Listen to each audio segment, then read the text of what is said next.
Olá, sejam bem-vindos. Meu nome é Alice, eu sou estudante de pedagogia e eu vim falar um pouquinho para vocês sobre a história da educação.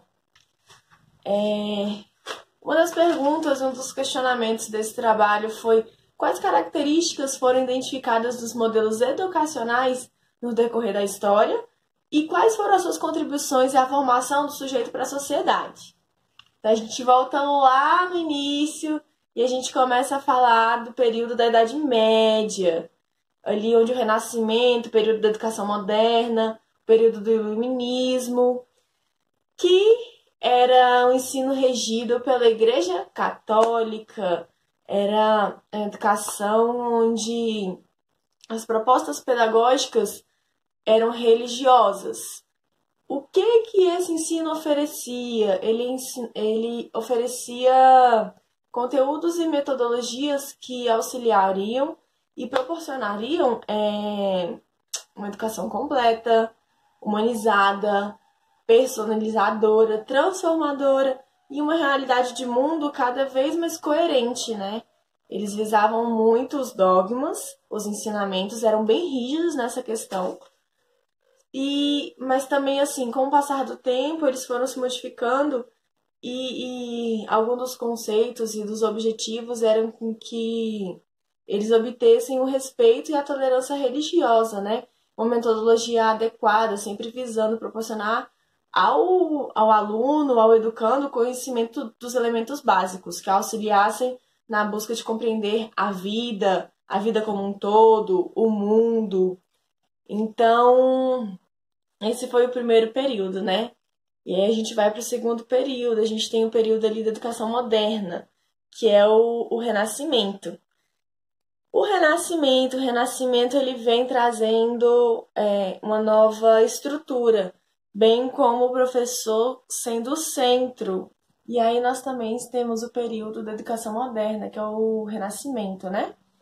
Aonde a escola passou junto com o professor, que o professor, no caso, virou o transmissor de conhecimento. Ele se expandiu ali a partir do século XVIII a XIX. O que isso permitiu? Permitiu que o aluno desenvolvesse atitudes que incorporem valores na busca ali contínua pela informações relevantes, aprendendo sempre a refletir e compreender fenômenos que fossem sempre auxiliar na sua vida e nos seus estudos acadêmicos, sendo assim também desenvolvendo o hábito saudável, a prática de esportes e visando também a carreira militar. Temos também um outro período do Iluminismo e ali as reformas educacionais por volta ali do século 18 e 19 entrou ali no século 20. O que era isso? As escolas não queriam mais fazer a junção, a atrelação da escola com a escola religiosa. Para eles, a escola tinha que ser leiga, livre. Então, assim, é uma postura que a gente vê bastante hoje nas nossas escolas atuais, né?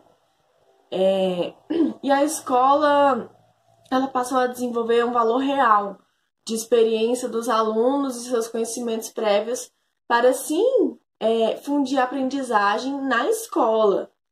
Então, ali a gente teve também as escolas de segundo e primeiro segmento, que aí depois foram para as escolas de ensino médio, e sempre visando ali na questão social e batendo muito na tecla de que a escola tinha que ser leiga, a escola tinha que ser livre para desenvolver pensamentos e atitudes que não fossem direcionadas ao ensino religioso. Quais os fatos e situações que se destacam na história da educação do Brasil e no mundo? Você conseguiu perceber nas propostas pedagógicas observadas? Sim! Ali em 1549, os primeiros jesuítas chegaram, né? E desembarcaram ali na Bahia e tudo mais. E a educação era pensada e regida pela Igreja Católica, que mantinha ali sempre um convívio, um estreitamento muito próximo do governo português. E aí eles tinham como objetivo maior converter a alma dos índios, né? Levando eles ali para a fé cristã.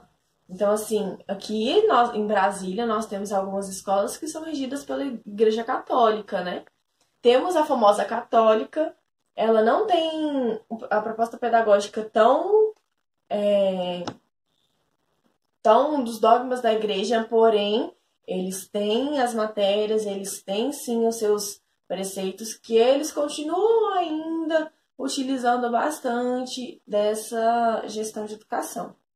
E ali em 1942 também foi o ensino industrial, né? O boom, desenvolvimento industrial, que aí nesse ano ali de 1942 surgiram as escolas técnicas, que aí a gente vai falar ali do IFB, do Senai, que são escolas que preparam o aluno para o mercado de trabalho, são escolas que formam técnicos, alunos que hoje estão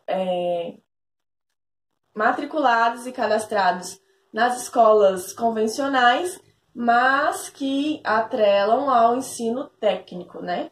Que visa, novamente, falando, um mercado de trabalho. Então, a próxima é: qual a importância do diálogo produtivo entre história e pedagogia? Esse diálogo é extremamente importante. A história e a pedagogia, eles têm que conversar. Por quê? Auxilia que o pedagogo compreenda as estruturas socio-históricas e as suas ciências e ajudando, assim, desenvolver, auxiliando o seu aluno a desenvolver sempre esse senso histórico, que é uma coisa importantíssima, e auxilia também o historiador a compreender a transmissão de conhecimento, que é uma coisa extremamente importante. Além de auxiliar também tanto o pedagogo quanto o historiador nas suas próprias áreas, porque quanto mais conhecimento atrelado, mais a gente auxilia e desenvolve novas metodologias e faz com que isso surjam. Por exemplo, a junção da pedagogia com a história desenvolveu a pedagogia crítica. Então, esse diálogo e essa compreensão, tanto do historiador quanto do pedagogo, é extremamente importante para a sua caminhada dentro da área profissional da pedagogia. Então, me solicitaram para trazer observações e pontos que não foram expostas nos pontos acima, né? Em relação a esse tema. Não tem como a gente ensinar ou aplicar algo que a gente não conhece o passado, o presente e que a gente não discuta o futuro. Então, a história da educação, acho que ela vem exatamente para nos trazer essa observação e essa discussão.